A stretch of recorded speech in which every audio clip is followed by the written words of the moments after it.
Bapak Ibu jemaat yang diberkati Tuhan, salam sejahtera di dalam kasih Tuhan kita Yesus Kristus. Kesempatan ini kita mau sedikit merenungkan firman Tuhan yang tentunya terus menjadi pedoman dan penguat di dalam kehidupan kita tatkala kita mengiring Tuhan. Ketika kita memutuskan untuk hidup di dalam Tuhan, kita harus tetap membangun optimisme kita yang kuat atau kepercayaan kita yang kuat terhadap Tuhan. Dia yang menolong dan menyertai kehidupan kita. Bahkan jangan pernah berhenti untuk percaya kepada Tuhan. Jangan pernah berhenti untuk tidak lagi mempercayai Tuhan yang menjadi penolong di dalam kehidupan kita. Tidak berhenti percaya itu ya tentunya tidak juga serta-merta membuat kita terbebas dari berbagai macam persoalan atau membuat kita tidak mengalami masalah dalam kehidupan kita. Tetapi tidak berhenti percaya itu artinya kita memastikan bahwa hidup kita, bahwa langkah hidup kita tetap berada di dalam Tuhan. Dan kapanpun waktunya ketika kita berseru kepada Tuhan di saat kita mengalami persoalan, Tuhan akan datang dan menolong kehidupan kita. Ada satu kisah di dalam Alkitab yang begitu menarik untuk kita renungkan bersama. Di dalam Matius pasal yang ke-14, Matius 14 ayat 22 sampai ayat yang ke-33. Agak panjang pembacaan firman Tuhan. Dikatakan, sesudah itu Yesus segera memerintahkan murid-muridnya naik ke perahu dan mendahuluinya ke seberang. Sementara itu ia menyuruh orang banyak pulang, dan setelah orang banyak itu disuruhnya pulang, Yesus naik ke atas bukit untuk berdoa seorang diri. Ketika hari sudah malam, ia sendirian di situ. Perahu murid-muridnya sudah beberapa mil jauhnya dari pantai dan diombang-ambingkan gelombang karena angin sakal. Kira-kira jam 3 malam datanglah Yesus kepada mereka berjalan di atas air. Ketika murid-muridnya melihat dia berjalan di atas air, mereka terkejut dan berseru, itu hantu.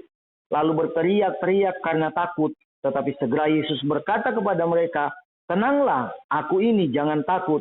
Lalu Petrus berseru dan menjawab dia, Tuhan, apabila engkau itu, suruhlah aku datang kepadamu berjalan di atas air. Kata Yesus, datanglah. Maka Petrus turun dari perahu dan berjalan di atas air, mendapatkan Yesus. Tetapi ketika dirasanya tiupan angin, takutlah ia dan mulai tenggelam, lalu berteriak, Tuhan, tolonglah aku. Segera Yesus mengulurkan tangannya, memegang dia, dan berkata, hai orang yang kurang percaya, mengapa engkau bimbang? Lalu mereka naik ke perahu, dan angin pun redalah.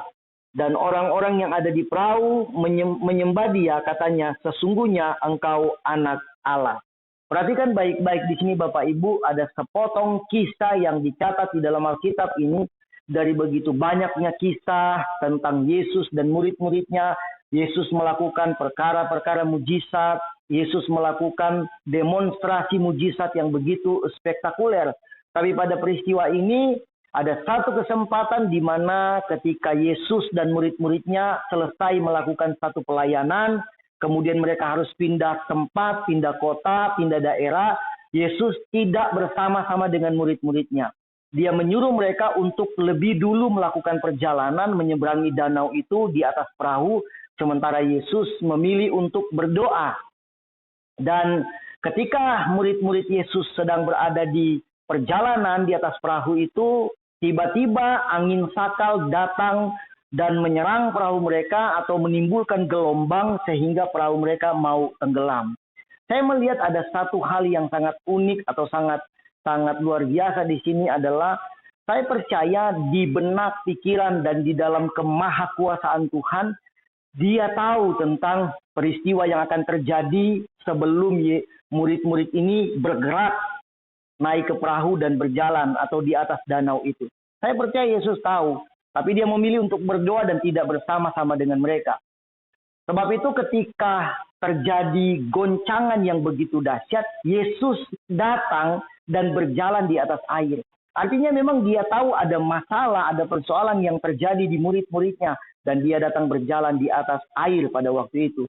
Dan Murid-muridnya terkejut melihat ini Tuhan atau hantu. Ya kan? Kadang-kadang pandangan mata kita menjadi buram dan kita tidak bisa melihat Tuhan karena besarnya masalah dalam kehidupan kita. Saking ruwetnya persoalan, kita tidak bisa melihat itu Tuhan atau hantu. Yesus yang berjalan di atas air, mereka menganggap itu adalah hantu. Tapi Petrus menantang, kalau itu Tuhan, kalau engkau adalah guru, maka suruhlah aku untuk berjalan di atas air. Tapi Tuhan mengatakan silakan berjalan. Petrus mengambil keputusan untuk berjalan di atas air. Itu tidak mungkin dilakukan oleh manusia dalam tanda petik secara manusia normal. Hanya oleh karena kuasa Tuhan maka itu bisa terjadi. Kita lihat ketika Petrus melangkah pertama, itu saya percaya dia melangkah di dalam iman dan keyakinan, kepercayaan yang teguh kepada Tuhan. Maka itu dia bisa berjalan di atas air. Ada satu kekuatan kepercayaan yang begitu kuat di Petrus sehingga dia bisa berjalan di atas air. Tapi ketika dia sudah di tengah-tengah perjalanan, ada kecemasan, ketakutan di dalam hati Petrus sehingga membuat dia hampir tenggelam. Nah, biasanya kita mengalami hal seperti itu. Di tengah-tengah kita sudah percaya luar biasa, kemudian ada angin, ada gelombang, ada masalah yang datang, kepercayaan kita itu goyah sehingga kita hampir tenggelam di masalah itu. Tapi untung Yesus menolong Petrus karena Petrus berteriak, lalu Yesus mengulurkan tangan kepada Petrus dan mengangkat dia dan menolong dia. Tapi ingat, masih tetap berada di atas air. Bukan tiba-tiba ada di atas tanah, tapi masih tetap berada di atas air. Artinya apa? Ketika kita memperkuat keyakinan kita kepada Tuhan dan memutuskan tidak berhenti percaya, maka mujizat Tuhan masih terjadi dalam kehidupan kita. Itu kuncinya Bapak Ibu. Hari-hari ini kita butuh satu kepastian dan memastikan bahwa kita masih tetap percaya kepada Tuhan. Ingat, di dalam kita memutuskan masih tetap percaya kepada Tuhan, satu, mujizat terjadi dalam setiap kehidupan kita. Dengan cara Tuhan tentunya, bukan dengan cara kita, bukan dengan program kita, tapi dengan cara Tuhan yang ajaib. Dan kedua, di tengah-tengah kita masih memutuskan percaya kepada Tuhan, walaupun Petrus dan Yesus masih berada di atas air, mereka tidak tenggelam. Artinya masalah tetap masih ada, walaupun angin pada waktu itu berhenti seketika, tetapi saya percaya masih ada tiupan-tiupan yang kecil-kecil yang datang, yang namanya di atas danau atau di atas laut, pasti ada angin. Ada masalah sedikit-sedikit yang masih datang dalam kehidupan kita, tapi tidak mempengaruhi sedikit pun kuasa Tuhan bekerja dalam kehidupan kita. Sebab itu pesan singkat pada kesempatan ini buat kita semua, jangan berhenti percaya kepada Tuhan. Tetap memutuskan kita percaya, karena di dalam percaya ada mujizat Tuhan. Tuhan Yesus memberkati kita semua. Amin.